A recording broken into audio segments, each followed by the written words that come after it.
اعوذ باللہ من الشیطان الرجیم بسم اللہ الرحمن الرحیم۔ حلال جانوروں کے حرام اور مکروہ اجزاء۔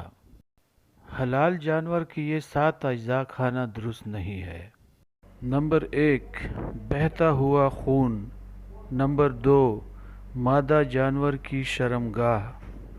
نمبر 3، خصیتین، انہیں کپوری بھی کہتے ہیں۔ نمبر 4، غدود۔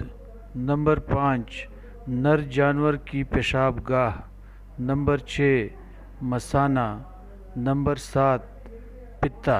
چند الفاظ کی وضاحت۔ غدود سخت گوشت کو کہتے ہیں۔ جانوروں میں بعض اوقات خون جم کر گٹھلی کی شکل اختیار کر لیتا ہے اور کبھی کسی بیماری کی وجہ سے جلد اور گوشت کے درمیان سخت گوشت کا ٹکڑا بن جاتا ہے۔ اسی طرح کبھی ہڈیوں کے درمیان سخت ٹکڑا بن جاتا ہے، جسے اردو میں گٹھلی اور گانٹھ بھی کہا جاتا ہے۔ اس کے ارد گرد کبھی چربی بھی ہوتی ہے، یعنی غدود کوئی متعین حصہ نہیں، بلکہ کسی جانور میں موجود ہوتا ہے، کسی میں نہیں۔ مثانہ، پیشاب جمع ہونے کی تھیلی۔